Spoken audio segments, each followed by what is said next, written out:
साथियों नमस्कार। साथियों अपनी जो ज्योग्राफी क्लासें चल रही थी उन क्लासों के अंदर हमने पिछली क्लास के अंदर क्या पढ़ा था, भारत के भौतिक प्रदेशों की चर्चा की, भौतिक प्रदेशों की उसको अलग अलग भागों में डिवाइड किया था। आज जो बातें करेंगे वो एक भौतिक प्रदेश को उठा के पढ़ेंगे। आज पहला भौतिक प्रदेश पढ़ने जा रहे हैं जिसका नाम है उत्तरी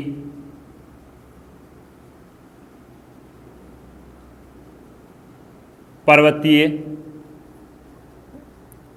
प्रदेश। कौन सा? उत्तरी पर्वतीय प्रदेश। इस उत्तरी पर्वतीय प्रदेश को हम पढ़ते हैं किस नाम से? हम पढ़ते हैं हिमालय के नाम से। किसके नाम से पढ़ते हैं? हिमालय के नाम से। सबसे पहले हम यह देखेंगे कि इस हिमालय की भौगोलिक स्थिति क्या है। तो आपके सामने मैं छोटा सा एक मैप बनाता हूं। क्या? देखो,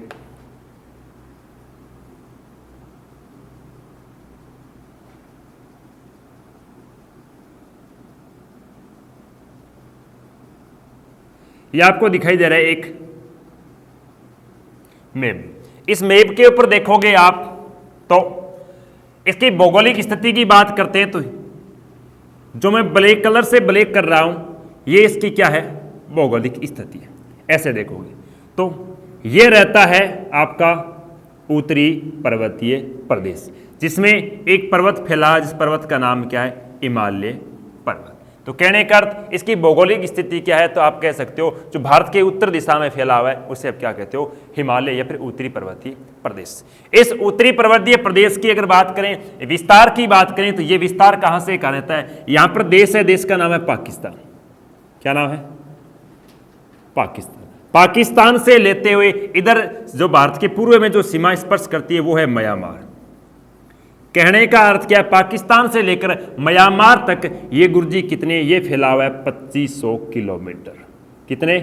2500 किलोमीटर तक इसका क्या है? विस्तार है भौगोलिक स्थिति के अकॉर्डिंग। कहने का पश्चिम में पाकिस्तान से लेकर पूर्व में म्यांमार तक ये क्या है? फैला हुआ है, जिसकी लंबाई कितनी है? 2500 किलोमीटर। बात करते हैं इसके भारत के अंदर इसका विस्तार कहां का है? तो भारत के अंदर इसका विस्तार है भारत में जम्मू कश्मीर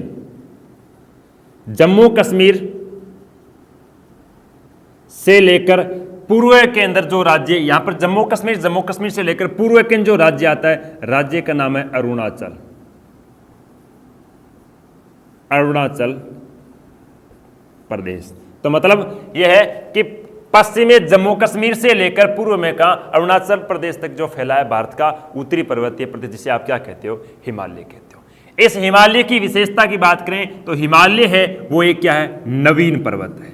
क्या है? नवीन का अर्थ हो गया युवा पर्वत है, जवान, जिसका निर्माण आज भी वर्तमान में क्या है? जारी है। इस कारण इसे क्या कहते हैं? नवीन या फिर युवा पर्वत कहते हैं। बात आती है इसके बाद में, यह पर्वत यह विश्व का एकमात्र पर्वत है। यह विश्व का एकमात्र पर्वत है जो क्या है? वलितनुमा आकृति में बना हुआ है। किस आकृति में? वलितनुमा या फिर कह सकते हो मोड़दार आकृति में। मोड़दार आकृति कैसी? कह सकते हो धनुषाकार आकृति में बना मात्र एक पर्वत विश्व का, जिसे आप क्या कह सकते हो? हिमालय पर्वत, जिसे वलित पर्वत कह सकते हो। वलित को मोड़दार कहते हैं। मोड़दार कैसी आकृति में? धनुषाकार आकृति में बना हुआ है। बात आती है इस हिमालय पर्वत की उत्पत्ति की। किसकी बात करते हैं? हिमालय पर्वत की उत्पत्ति।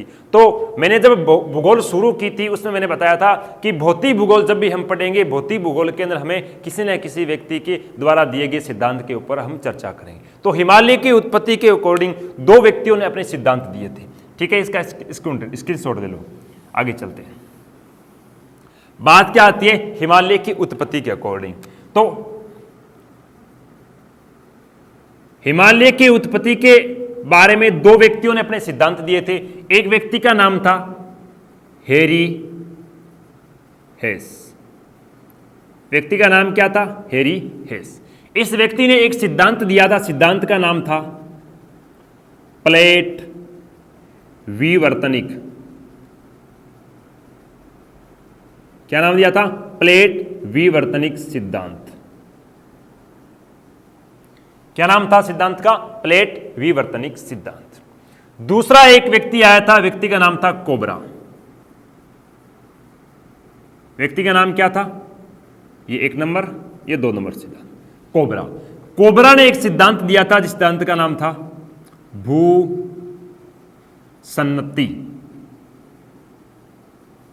सिद्धांत। क्या कहा था? भूसन्नति सिद्धांत।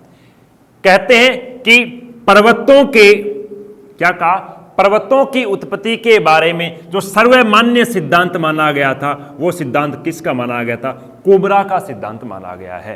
आज तक जितने पर्वत उत्पत्ति हुई है पर्वतों के बारे में वो केवल और केवल कोबरा की बातें बताई गई है, कोबरा के द्वारा बातें बताई गई है, जो सर्वमान्य बातें बताई गई है। हाँ ठीक है, बात तो हेरियस की भी सही है, लेकिन कोबरा की पर्वतों की उत्पत्ति के बारे में सर्वमान्य सिद्धांत माना गया। उस सिद्धांत का नाम क्या दिया? भूसन्नति सिद्धांत। तो क्या कहता है कोबरा? कोबरा कहता है कि दो प्लेटें थी। क्या थी? दो प्लेटें थी। एक प्लेट का नाम था क्या? Indo plate. क्या नाम था? Indo plate. और दूसरी जो प्लेट थी उस प्लेट का इसने क्या नाम बताया?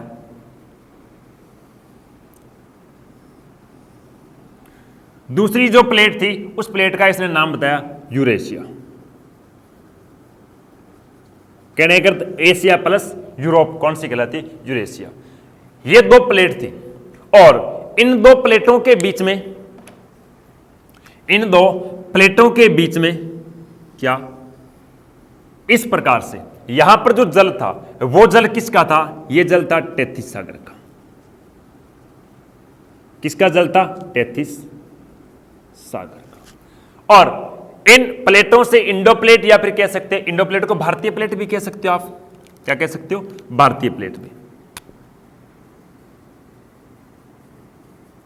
भारतीय प्लेट। इंडो प्लेट को भारतीय प्लेट और वो थी यूरेशिया प्लेट। अब देखो ये जो टेथिस सागर है, इस टेथिस सागर के अंदर क्या हुआ? टेथिस सागर के अंदर इस यूरेशिया की प्लेट से और कह सकते हैं इंडो प्लेट से नदियां अपना जल ला ला कर क्या इस टेथिस सागर की तलहटी के अंदर क्या गाद का जमाव कर दिया। क्या कर दिया? गाद का जमाव कर दिया। इस प्रकार से जैसे जैसे क्या हुआ, समय बीतता गया तो ये प्लेटें क्या आगे की ओर क्या गति करती गई। क्या करती गई? गति करती गई। ये प्लेटें क्या आपस में, दोनों आपस में आमने सामने गति कर रहे हैं। जब ये आमने सामने गति करते हैं इस गति को कहते हैं अभिसारी गति। क्या कहते हैं? अभिसारी गति। ध्यान रखना, कौन सी गति? अभिसारी गति।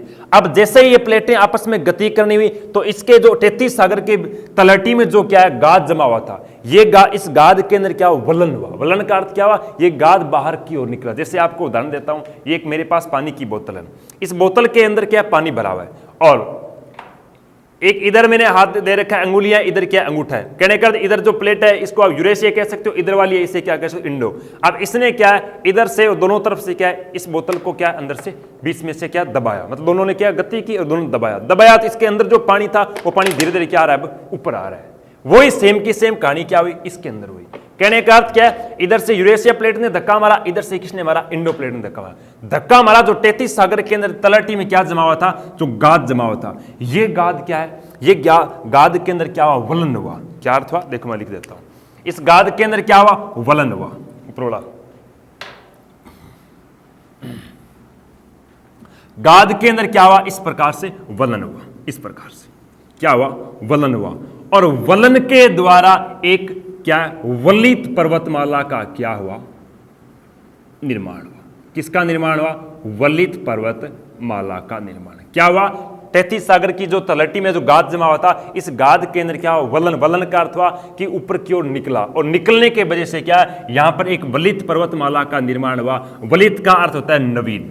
क्या अर्थ होता है? नवीन। कहने करते एक जवान पर्वत का क्या हुआ? निर्माण हुआ, जिसे आप क्या कहते हो? हिमालय कहते हो। तो कहने कर हिमालय का जन्म कहां से हुआ है? हिमालय का जन्म हुआ है टेथिस सागर की तलहटी के जमी भूसन्नति से हुआ है। इसका मतलब हिमालय का गर्भगृह किसे कहा जाता है? हिमालय का गर्भगृह टेथिस सागर को कहा जाता है। किसे कहा जाता है? टेथिस सागर की थोड़ी सी बातें आपको नहीं पता होगी या फिर इंडो यूरेशिया के बारे में नहीं पता होगी। मैं थोड़ी सी बात आपको बेसिक के बारे में बताता हूं कि जब पृथ्वी का निर्माण हुआ था तो पृथ्वी कहते हैं प्राचीन समय के अंदर पृथ्वी पर दो,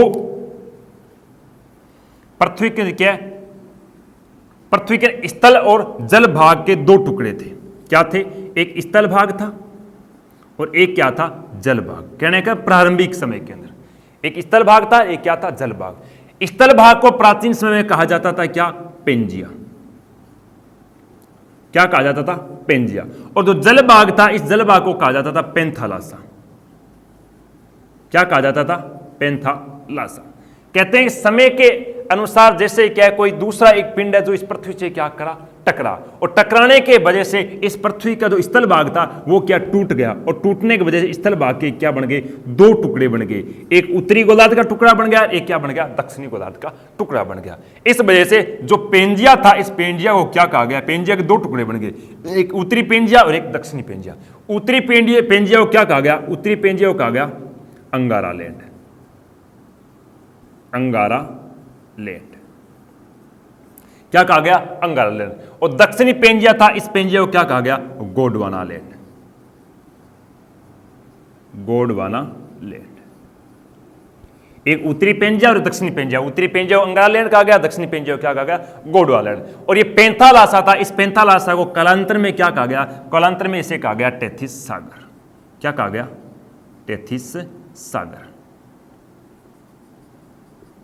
इस वजह से ये टेथिस सागर का जल था। और ये जो गोंडवाना लैंड है, इस गोंडवाना लैंड का भाग है वो कौन सी प्लेट है? Indo plate. और जो यूरेशिया प्लेट है वो किसका भाग है? अंगारा लैंड का भाग है। कहने का भारत का जो उत्तरी पर्वतीय प्रदेश है वो तो किसका भाग है? अंगारा लैंड का भाग है। और जो भारत का दक्षिणी जो प्रायद्वीपीय पठारी प्रदेश है वो किसका भाग है? गोंडवाना लैंड का भाग है। और इनके मध्य क्या है? पहले जो पेंजिया कह सकते, सॉरी पेंथालासा कह सकते हो, या फिर टेथिस सागर का जल था, जिसके अंदर क्या है, इनके प्राचीन समय में जो इंडो और यूरेशिया प्लेटों नदियां आकर क्या गाद का जमाव कर दिया। और गाद के जमाव के अंदर क्या, जैसे इन प्लेटों के अंदर अभिसारी गति के अंदर जो पृथ्वी सॉरी टेथिस सागर का जो गाद था, उस गाद के अंदर क्या हुआ? वलन हुआ।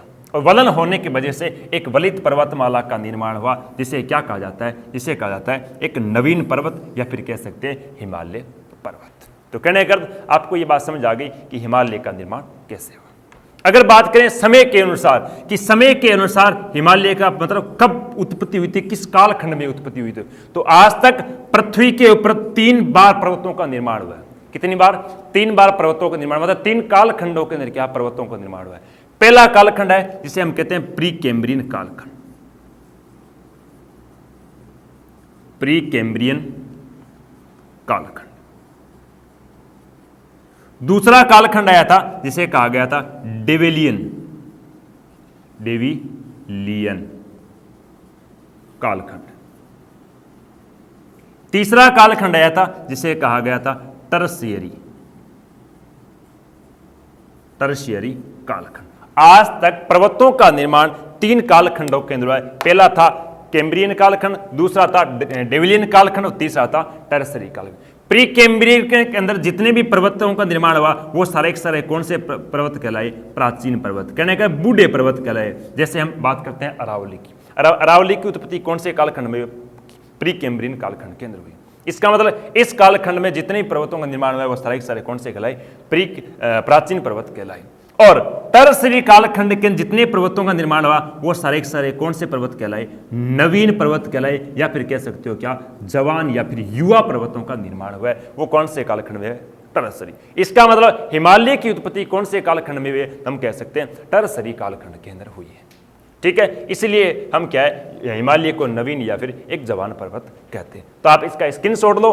और ये बातें सारी सारी हमने किसके अनुसार पढ़ी? प्लेटों की बातें पढ़ते हैं वो तो पढ़ते हैं हम हेरी हेस के अनुसार, और जो भूसंतति की बातें पढ़ते हैं वो किसके अनुसार पढ़ते हैं? कोबरा के अनुसार। तो हिमालय की उत्पत्ति के बारे में 2 सिद्धांत दिए गए थे। एक का नाम था प्लेट विवर्तनिक सिद्धांत जो हेरी हेस ने दिया था, और दूसरा था भूसंतति सिद्धांत, वो दिया था कोबरा ने। चलो इसका स्क्रीनशॉट लो और इसके बाद में हम आगे की ओर बातें करते हैं। देखो बात आ गई, इसके बाद में आगे की ओर बढ़ते हैं। तो जो हिमालय पर्वत है या फिर उत्तरी पर्वतीय प्रदेश है, इस उत्तरी पर्वतीय प्रदेश को हमने कितने भागों में डिवाइड किया? 3 भागों में। पहला जिसे आपने क्या कहा था? ट्रांस हिमालय। क्या कहा था? ट्रांस हिमालय।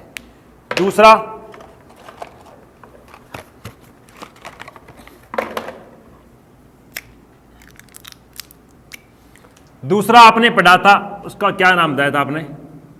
क्या बात है, मार्केट चल क्यों है सारे? कोई मार्केट नया है वो भी नहीं चल रहा है, पुराना है वो भी नहीं चल रहा है। दूसरा था उसे कहा गया हमने हिमालय, क्या कहा।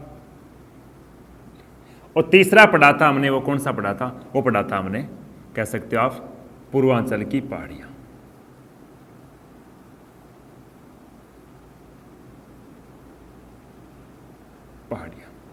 इस प्रकार से उत्तरी पर्वतीय प्रदेश को हमने कितने भागों में डिवाइड किया, 3 भागों में, एक ट्रांस हिमालय, दूसरा हिमालय और तीसरा पूर्वांचल की पहाड़ियां। बात करते हैं हम ट्रांस हिमालय की, तो ट्रांस हिमालय को गुरुजी क्या, ट्रांस हिमालय को शीतकालीन मरुस्थल भी कहा जाता है।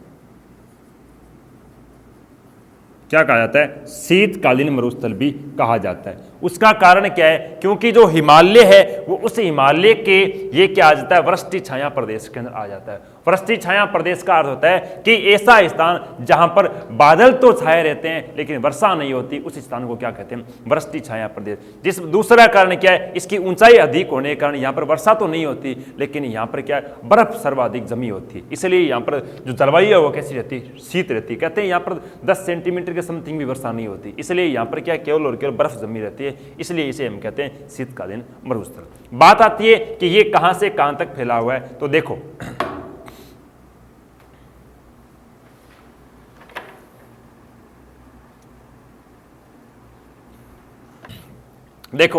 अब हम बात करें हिमालय को है, वो ऊंचाई के आधार पर कितने भागों में बांटा गया, ये फिर हिमालय उत्तरी पर्वतीय प्रदेश को 3 भागों में डिवाइड किया गया, एक था ट्रांस हिमालय, एक हिमालय और दूसरा कौन सा, पूर्वांचल की पहाड़ियां। तो सबसे पहले हम बात करते हैं गुरुजी किसकी, ट्रांस हिमालय की। तो ट्रांस हिमालय का विस्तार है वो कहां है, और ट्रांस हिमालय का भारत में विस्तार कहां है। ट्रांस हिमालय विश्व के अंदर देखें अफगानिस्तान और पाकिस्तान और भारत के अंदर फैला हुआ है, लेकिन भारत के अंदर इसका विस्तार देखें तो केवल और केवल किस राज्य है, एक ही राज्य है जिसका नाम है जम्मू कश्मीर।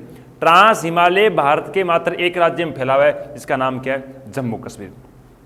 इस ट्रांस हिमालय को क्या कहते हैं, शीत मरुस्थल भी कहा जाता है। ट्रांस हिमालय क्या कहते हैं, शीत मरुस्थल भी कहा जाता है। शीत मरुस्थल होने का कारण क्या है, क्योंकि मैंने बताया पीछे अभी 2 मिनट पहले बताया कि हिमालय है, उस हिमालय का इधर वाला स्थान है वो है क्या है, हिमालय का वृष्टि छाया प्रदेश कहलाता है। वृष्टि छाया प्रदेश का अर्थ हो गया कि ऐसा स्थान, मान लो ये एक पर्वत है, इस पर्वत के क्या है, इधर से क्या आ रही है, हवा आ रही है, और जिस तरफ हवा आ रही है उस स्थान पर क्या होती है, वर्षा होती है। लेकिन इसके विमुख वाले स्थान पर, यहाँ पर क्या है, हवाएं ऊपर उठकर बादल तो छाए रहते हैं लेकिन यहाँ पर क्या नहीं होती, वर्षा नहीं होती। ऐसे स्थान को क्या कहते हैं, वृष्टि छाया प्रदेश कहते हैं। इस वजह से जो क्या अपने दक्षिण पश्चिम मानसून आता है, या फिर हम कह सकते हैं उत्तर पूर्व वाला मानसून आता है, या फिर कह सकते हैं अपने बंगाली खाड़ी वाला मानसून आता है, वो मानसूनी हवाएं क्या इस हिमालय से टकराकर ऊपर उठती है। उस समय क्या होता है, इस ट्रांस हिमालय के ऊपर क्या है, बादल तो छाए रहते हैं लेकिन क्या नहीं होती, वर्षा नहीं होती। वर्षा कहते हैं यहाँ पर सबसे कम वर्षा होती है, वही मात्र कितनी, कहते हैं 10 सेंटीमीटर से भी क्या है यहाँ पर कम वर्षा होती है। लेकिन इसकी ऊंचाई अधिक होने के कारण यहाँ पर तापमान क्या रहता है, निम्न रहता है। तापमान निम्न रहने के कारण यहाँ पर क्या है, बर्फ वगैरह जमी रहती है, इसलिए इसे क्या कहते हैं, शीत मरुस्थल की संज्ञा दी गई है। तो उत्तरी पर्वतीय प्रदेश में किसे शीत मरुस्थल कहा जाता है, तुम कह सकते हैं ट्रांस हिमालय को। जैसे आपने ग्लेशियर का नाम सुना होगा, सियाचिन, क्या नाम सुनेगा, सियाचिन। ये सियाचिन ग्लेशियर ध्यान रखना इस ट्रांस हिमालय के ऊपर ही है, जिस पर भारत और पाकिस्तान और अपने कह सकते हैं अफगानिस्तान के मध्य कई बार विवाद हुआ है इसके ऊपर, और अपने भारत के सैनिक है वो क्या है, इस सियाचिन के ऊपर इतने ठंड के ऊपर भी वहां पर क्या रहते हैं। बात आती है इसके ऊपर कि इस ट्रांस हिमालय की कौन सी श्रेणी है, तो इसके ऊपर देखते हैं एक श्रेणी है जिसका नाम क्या है, कराकोरम श्रेणी। कराकोरम श्रेणी हिमालय का भाग नहीं है, ये किसका भाग है, ये ट्रांस हिमालय का भाग है। और इस कराकोरम श्रेणी वाला जो भाग है, इस भाग पर किसने कब्जा कर लिया, पाकिस्तान ने कब्जा कर लिया। कहने का अर्थ वर्तमान में ये ट्रांस हिमालय का कराकोरम श्रेणी है वो किसके अधिकृत है, पीओके के अधिकृत, पाक अधिकृत जो कश्मीर है उसके अंदर आती है कराकोरम श्रेणी। और इस श्रेणी की जो सबसे ऊंची चोटी है वो चोटी है कौन सी, K2, जिसकी ऊंचाई कितनी है, 8611 मीटर। यह भारत की सबसे ऊंची चोटी है। क्या कहा मैंने कि K2 भारत की सबसे ऊंची चोटी है। न कि वर्तमान में भारत, या फिर ये कह सकते हो भारत में स्थित सबसे ऊंची चोटी है, क्योंकि भारत में स्थित है ही नहीं, क्योंकि ये कहाँ चलेगी, पीओके के अंदर चलेगी। इसका मतलब भारत की ऊंची चोटी कह सकते हो, लेकिन भारत के अंदर आज ये नहीं है। ये किसके अधीन है, ये पाकिस्तान के अधीन है। और ये किस हिमालय का भाग है, हम कह सकते हैं ट्रांस हिमालय का भाग है। कौन सी श्रेणी के अंदर है, तो काराकोरम श्रेणी के अंदर। दूसरी श्रेणी आती है, वो श्रेणी कौन सी है, लद्दाख। लद्दाख श्रेणी भी किसका भाग है, हिमालय का नहीं है, ट्रांस हिमालय का भाग है। इसके नीचे तीसरी जो श्रेणी आती है उसे हम क्या कहते हैं, जास्कर। जास्कर श्रेणी भी किसका भाग है, वो है ट्रांस हिमालय का। और ये तीनों श्रेणियां तो थी वो किसके अंदर, आप कह सकते हो जास्कर और लद्दाख है वो तो भारत के अंदर स्थित है, और जो काराकोरम है वो कहाँ है, पीओके के अंदर स्थित है। एक श्रेणी आती है, इसका नाम क्या है, कैलाश श्रेणी, जिससे क्या है अपने सिंधु नदी का उद्गम होता है। वो कैलाश श्रेणी का है तिब्बत के अंदर, मतलब कहने का वर्तमान में ये चीन के अंदर। तिब्बत पर कब्जा किसने कर लिया, चीन, क्योंकि वर्तमान में तिब्बत नाम का कोई देश नहीं है जिस पर पूर्णतः अधिकार किसका है, अपने चीन का है। इसका कहने का अर्थ ये हो गया कि ट्रांस हिमालय की जो श्रेणियां, एक श्रेणी मैंने बताई कैलाश जो तिब्बत के अंदर है, भारत के दो श्रेणी, जिसका एक का नाम है लद्दाख और दूसरे का नाम है जास्कर। तीसरी श्रेणी है वो काराकोरम, वो कहाँ है, पाकिस्तान या फिर पीओके के अंदर है, जिस पर सबसे ऊंची चोटी है उसका नाम है K2, जो भारत की सबसे ऊंची चोटी है। बात आती है इसके बाद में अगले हिमालय की, वो है अपना कौन सा, हिमालय को ऊंचाई के आधार पर कितने भागों में बांटा गया, 3 भागों में। ट्रांस हिमालय की बात आ गई। उसके बाद में बात करते हैं हिमालय को ऊंचाई के आधार पर कितने भागों में बांटा, 3 भागों में। पहला जिसे क्या कहा जाता है, पहले को क्या कहते हैं, महाहिमालय, या फिर कहते हैं शिवालिक हिमालय, या फिर विशाल हिमालय, या फिर कहते हैं हिमाद्री हिमालय, या फिर कहते हैं उत्तरी हिमालय, या फिर क्या कहते हैं बृहद हिमालय। ये एक ही नाम है उस महा हिमालय के। उसे महाहिमालय कह सकते हो, विशाल हिमालय कह सकते हो, हिमाद्री हिमालय कह सकते हो, उत्तरी हिमालय कह सकते हो, या फिर बृहद हिमालय कह सकते हैं, क्योंकि इसका आकार, इसकी ऊंचाई और इसका विशालता के कारण इसके क्या है, अन्य नाम दिए गए। इस कारण पहला हो गया ऊंचाई के आधार पर, वो कौन सा हो गया, महाहिमालय। दूसरा है उसका नाम क्या है, दूसरे का नाम है लघु हिमालय, जिसे आप मध्य हिमालय भी कह सकते हो। तीसरा आता है जिसे आप क्या कह सकते हो, बाह्य, या फिर कह सकते हैं दक्षिण हिमालय। तो पहले हम चर्चा किसकी करते हैं, महाहिमालय की चर्चा करते हैं। देखो बात आती है कि महाहिमालय कहां से कहां तक फैला हुआ है, कहने का महाहिमालय का विस्तार कहां से है। तो यहां पर एक नदी है, इस नदी का नाम है सिंधु। पश्चिम के ऊपर जम्मू कश्मीर राज्य से एक नदी निकलती है, नाम क्या है, सिंधु। सिंधु से लेकर पूर्व के अंदर एक नदी है जिसका नाम क्या है, ब्रह्मपुत्र। ब्रह्मपुत्र से सिंधु नदी तक फैले हुए हिमालय के किस हिमालय का कौन सा भाग है, तो वो है महाहिमालय। अगर राज्यों के अकॉर्डिंग बात करें तो पश्चिम के राज्य है जम्मू कश्मीर, जम्मू कश्मीर से कहां तक, अरुणाचल प्रदेश तक क्या है, महाहिमालय फैला हुआ है। जिसकी लंबाई कितनी है, उसकी लंबाई है 2400 किलोमीटर। तो गुरुजी आपने जो पीछे बताया था कि 2500 किलोमीटर, 2500 किलोमीटर है वह पूरे क्या है, उत्तरी पर्वतीय प्रदेश की है। लेकिन हिमालय की बात करें या फिर उत्तरी पर्वतीय प्रदेश में महाहिमालय की बात करें तो महाहिमालय की लंबाई कितनी है, 2400 किलोमीटर। वो कहां से है, सिंधु से लेकर ब्रह्मपुत्र तक। उसके बाद में बात करते हैं इसकी ऊंचाई, क्योंकि इसकी विशालता है ना, इस वजह से इसे विशाल हिमालय भी कहा जाता है। इसकी औसतन ऊंचाई है, कुछ किताबें 6000 लिख देती है, लेकिन ध्यान रखना इसकी जो औसत ऊंचाई है वो कितनी है, 6100 मीटर है। किलोमीटर नहीं, 6100 मीटर, कहने का 6 किलोमीटर के लगभग इसकी क्या औसत ऊंचाई मापी गई है। और इसकी जो चौड़ाई है वो कितनी है, 100 से लेकर 200 किलोमीटर तक इसकी क्या चौड़ाई है। इसीलिए तो इसका क्या बृहत, मतलब सबसे बड़ा उत्तर दिशा होने के कारण उत्तरी, और क्या है हिमाद्री, इसमें बर्फ जमी रहती है इसलिए हिमाद्री कहते हैं। और विशालता के कारण इसे विशाल हिमालय, या फिर आकार में और लंबाई में सब में चौड़ा है इसलिए इसे क्या कहते हैं, महाहिमालय भी कहा जाता है। इसकी विशेषता की अगर बात करें तो विश्व की जो अधिकतर ऊंची चोटियां वो सारी किस है, इस महाहिमालय के ऊपर ही स्थित है। जैसे मैं उदाहरण के तौर पे बताऊं, विश्व की सबसे ऊंची चोटी जिसका नाम क्या है, माउंट एवरेस्ट। कौन सी, विश्व की सबसे ऊंची चोटी माउंट एवरेस्ट, जो किस देश के अंदर है, नेपाल के अंदर है। और इसकी ऊंचाई है वो कितनी है, 8848 मीटर, जो विश्व की क्या है, सबसे ऊंची चोटी है।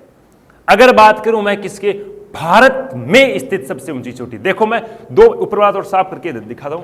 क्या है, मैंने एक पहले अभी प्रश्न बताया था, क्या बता, एक तो मैंने बताया था भारत की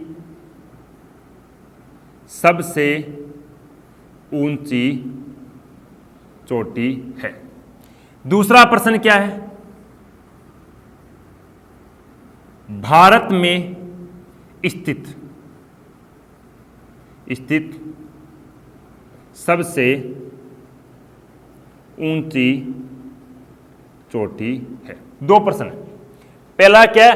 भारत की सबसे ऊंची चोटी। भारत की सबसे ऊंची चोटी कौन सी है? K2। किसका भाग है? तो हम कहते हैं ट्रांस हिमालय का भाग है, जो वर्तमान में कहां है? वर्तमान में POK के अधिकृत है। किस श्रेणी का भाग है? तो काराकोरम श्रेणी का भाग है। लेकिन दूसरा प्रश्न क्या कर रहा है? भारत में स्थित सबसे ऊंची चोटी, भारत में स्थित सबसे चोटी ऊंची आती है, उसका नाम क्या है? उसका नाम है कंचनजंगा। कौन सी है? कंचनजंगा। वो कंचनजंगा किसका भाग है? वो कंचनजंगा भाग है महा हिमालय का। और कौन से राज्य के अंदर है? तो राज्य आता है कौन सा? सिक्किम। कौन से राज्य के अंदर? सिक्किम राज्य में, जिसकी ऊंचाई कितनी है? 8500 कितनी? 98 मीटर। भारत में स्थित सबसे ऊंची चोटी तो आ गई कंचनजंगा, भारत की सबसे ऊंची चोटी आ गई, वो कौन सी आ गई? K2। ठीक है। इसके बाद में अगर बात करें तो एक चोटी है जो क्या है? पूर्व के अंदर, पूर्व भारत की सबसे ऊंची चोटी है, उसका नाम क्या है? नामचा बरवा, जो अरुणाचल प्रदेश के अंदर है। एक तो भारत की ऊंची चोटी, एक भारत में स्थित ऊंची चोटी। दूसरी बात आ गई कि पूर्वी भारत की सबसे ऊंची चोटी कौन सी है? तो पूर्वी भारत की सबसे ऊंची चोटी है, उसका नाम क्या है? नामचा बरवा, जो किस राज्य में? अरुणाचल प्रदेश में। इसकी ऊंचाई कितनी है? 7756 मीटर। इसके बाद में अगर और कोई क्वेश्चन यहां से बनते हैं तो यह पूछा जा सकता है कि माउंट एवरेस्ट के बाद में नेपाल की सबसे ऊंची चोटी कौन सी है? तो माउंट एवरेस्ट के बाद में नेपाल की सबसे ऊंची चोटी है, उसका नाम क्या है? मकालू। क्या नाम है? मकालू, जो नेपाल की क्या है? माउंट एवरेस्ट के बाद में सबसे ऊंची चोटी। नेपाल के अंदर माउंट एवरेस्ट को सागरमाथा भी कहा जाता है। माउंट एवरेस्ट को नेपाल के अंदर सागरमाथा के नाम से भी जाना जाता है। और इसके बाद में और कोई चोटियों की बातें बनती है तो एक चोटी है नंदा पर्वत, जो नंदा पर्वत क्या है? महाहिमालय का ही भाग है, और ये किस राज्य के अंदर है? उत्तराखंड राज्य के अंदर है। एक नंदा पर्वत है, एक नंगा पर्वत है। नंगा पर्वत तो कहां है? जम्मू कश्मीर के अंदर। लेकिन कौन सी नंदा पर्वत है? वो कहां है? उत्तराखंड में। ट्रांस हिमालय और महाहिमालय को अलग अलग भागों में विभाजित करने वाली एक श्रृंखला है, जिसे क्या कहते हैं? इंडो सांगपो राच जोन श्रृंखला कहा जाता है। क्या कहते हैं? इंडो सांगपो राच जोन श्रृंखला, जो ट्रांस और गुर्जी किसको? महाहिमालय को अलग अलग भागों में डिवाइड करती है।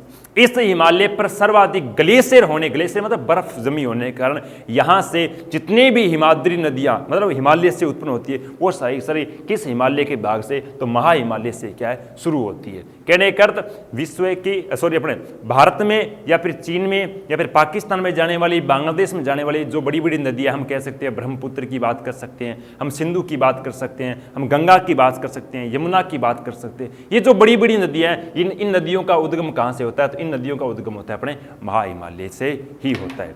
ठीक है। तो आगे की बात करते हैं, वो दूसरा आता है अपना कौन सा?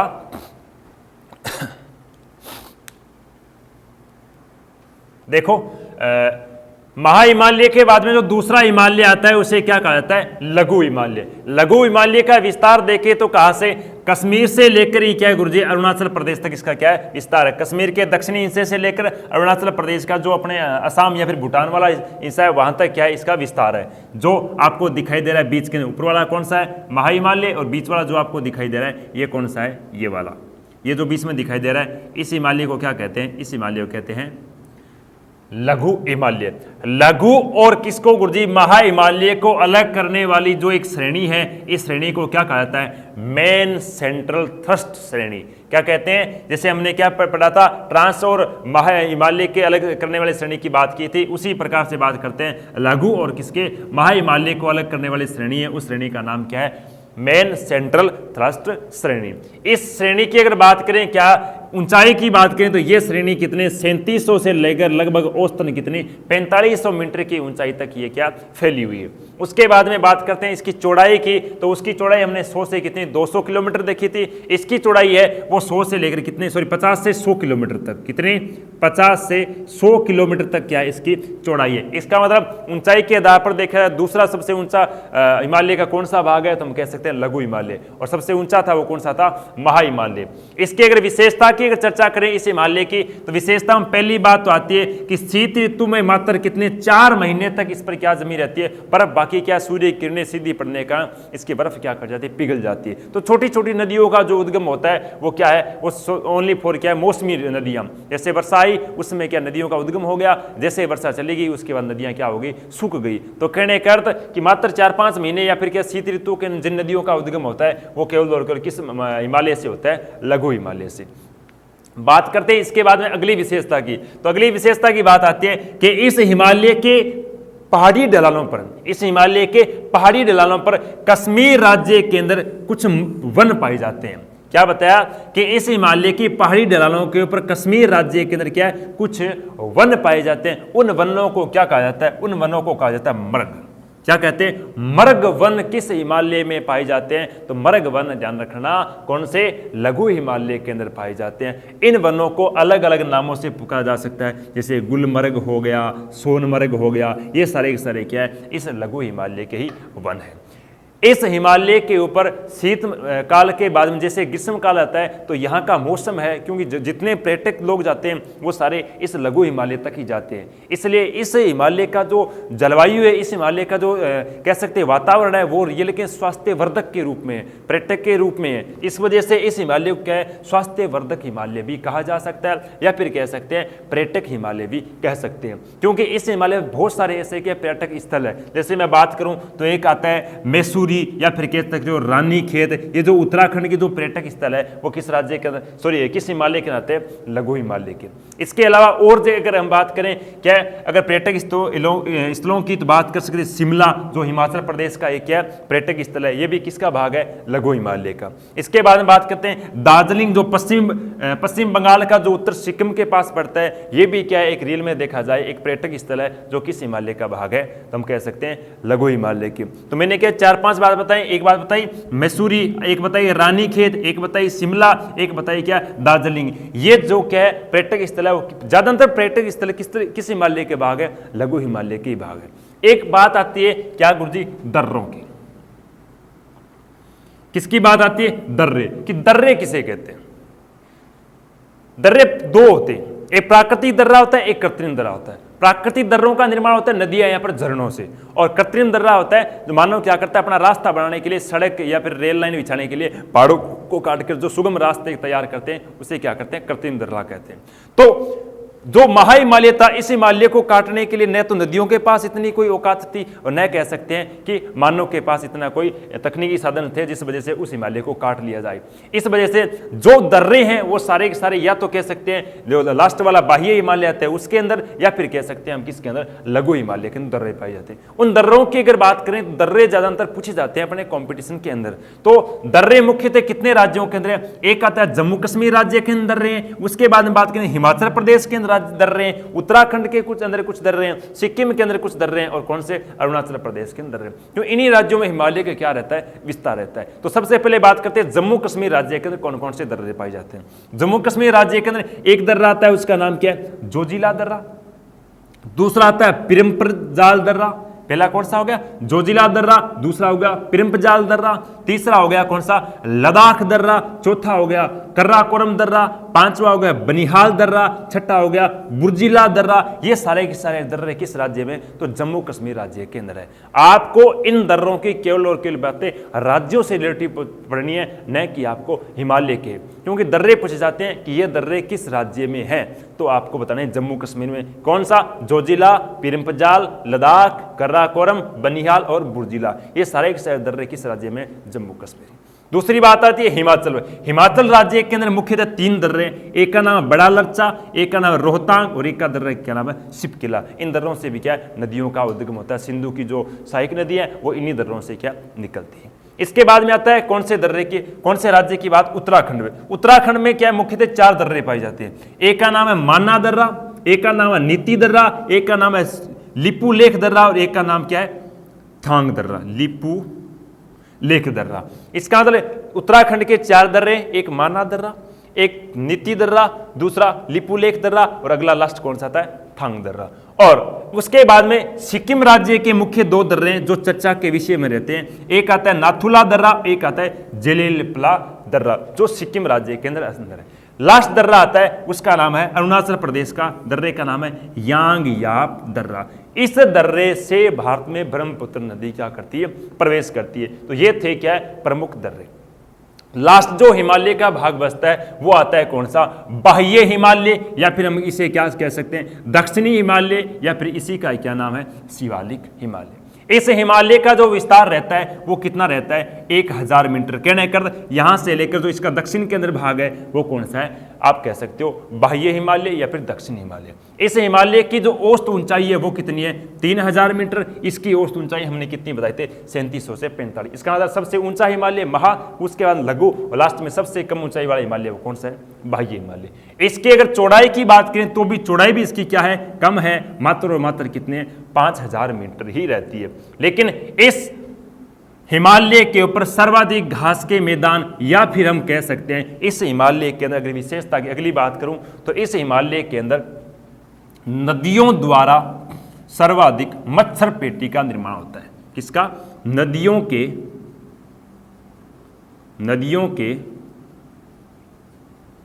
जल द्वारा, किसका, हम कह सकते हैं मच्छर पेटी का निर्माण होता है। कहने का अर्थ क्या हुआ कि सर मच्छर पेटी किसे कहते हैं, मच्छर पेटी का अर्थ हो गया कि इस हिमालय के तलहटी के अंदर सर्वाधिक क्या रहता है कि पानी का जमाव रहता है। पानी का जमाव रहने के कारण यहाँ पर क्या सर्वाधिक पेड़ पौधे, और पेड़ पौधे होंगे वहाँ पर क्या मच्छर वगैरह सर्वाधिक पैदा होते हैं। इसलिए नदियों द्वारा यहाँ पर किस पेटी का, मच्छर पेटी का निर्माण। या फिर अगली बात करें तो हम कह सकते हैं इसको कहते हैं तलहटी। क्या कहते हैं, तलहटी। तलहटी नदियां कहां पर बनाती है, तो तलहटी भी, या फिर कह सकते हैं सील पेटी। इस प्रकार की जो चर्चाएं रहती है वो हिमालय के दक्षिण भाग में पाई जाती है। इस हिमालय के अंदर क्या है, कुछ लोग क्या कृषि भी कर लेते हैं। इस हिमालय के अंदर कुछ लोग क्या करते हैं, कृषि भी कर लेते हैं। और वो भी कौन सी कृषि, तो वो करेंगे सीढ़ीदार कृषि। सीढ़ीदार कृषि हिमालय के कौन से भाग में की जाती है, तो सीढ़ीदार कृषि हिमालय के कौन से भाग में की जाती है, हम कह सकते हैं बाह्य हिमालय में। ठीक है, इसके बाद में आगे की ओर बढ़ते हैं।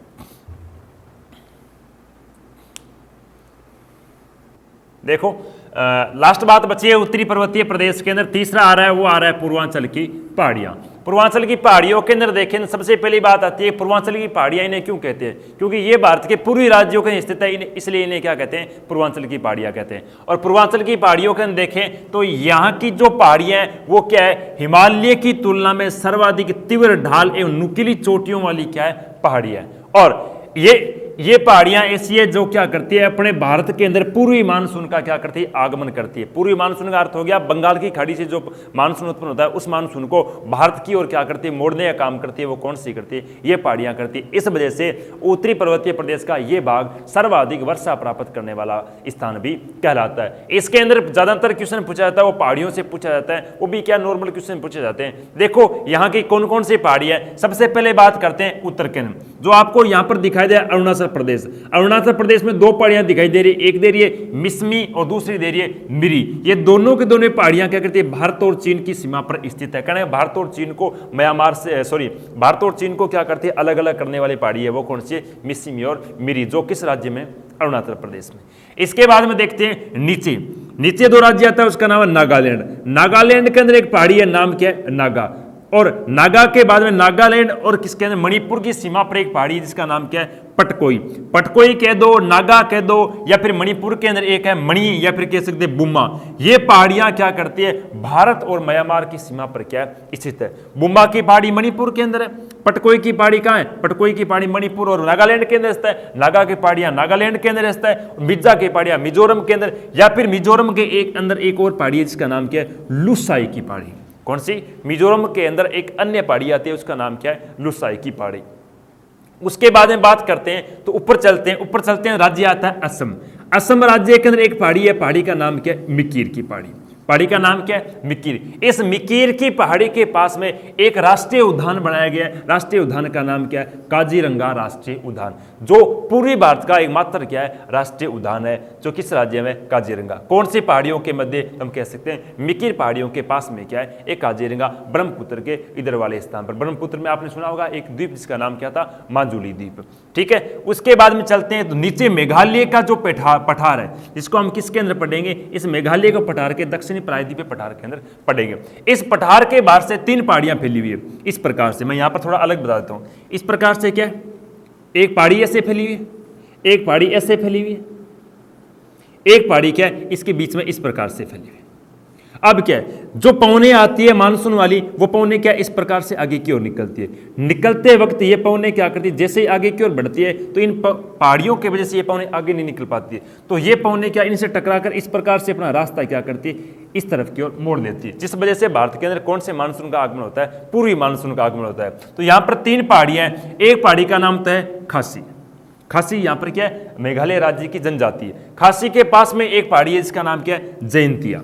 कौन सी, जयंतिया। जयंतिया और खासी दोनों को दोनों किस में, तो यहाँ मेघालय के एक जिले का नाम है चेरापूंजी। तो चेरापूंजी भारत का नहीं विश्व का सर्वाधिक वर्षा प्राप्त करने वाला क्या है, स्थल। तो कहने का अर्थ चेरापूंजी के अंदर कौन सी, खासी और कह सकते हैं जयंतिया, 2 पहाड़ियां, ये पहाड़ियां भी विश्व क्या है सर्वाधिक वर्षा प्राप्त करने वाली पहाड़ी है, जहां पर कहते हैं 1100 सेंटीमीटर के समथिंग क्या होती है, वर्षा होती है, औसतन वर्षा होती है इतनी। इसका मतलब विश्व में सर्वाधिक वर्षा प्राप्त करने वाला राज्य कौन सा है, मेघालय। कौन सा, भौतिक प्रदेश कौन सा है, हम कहते हैं उत्तरी पर्वतीय प्रदेश। उत्तरी पर्वतीय प्रदेश में कौन सा है, तो हम कहते हैं पूर्वांचल की पहाड़ियां। पूर्वांचल की पहाड़ियों में कौन सी पहाड़ियां आती है, तो एक तो आती है गारो की पहाड़ियां, एक आती है खासी की पहाड़ियां, एक आती है जयंतिया की पहाड़ियां, एक आती है मेघालय की, उसे हम क्या कहते हैं, गारो की पहाड़ियां। इसी के नीचे जो पठार है, वो पठार की बात पूछी जाए तो कौन सा पठार आता है, मेघालय का पठार। इसका मतलब यहां पर वर्षा तो होती है लेकिन इतनी खेती अच्छी नहीं होती। यहां पर खेती होती है पूरी कौन सी होती है, बागानी खेती होती है। इसकी मतलब इसका अर्थ यह आता है कि इसकी विशेषता के अंदर अगली बात करें तो हम ये कह सकते हैं कि उत्तरी पर्वतीय प्रदेश का यह भाग सर्वाधिक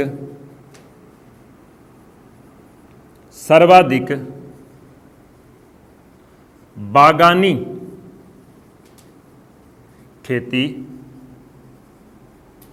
करवाता है। क्या करवाता है, बागानी खेती सर्वाधिक करवाता है। इसका मतलब ये था आपका भारत का उत्तरी भौतिक प्रदेश। उसके बाद में नेक्स्ट हम बात करेंगे, वो करेंगे दक्षिणी प्रायद्वीपीय पठारी प्रदेश या फिर मैदानी भाग की बात करेंगे। 2-3 क्लासों के अंदर आपका भौतिक प्रदेश क्या हो जाएगा, पूरा हो जाएगा। बने रहे इस वीडियो के साथ। धन्यवाद।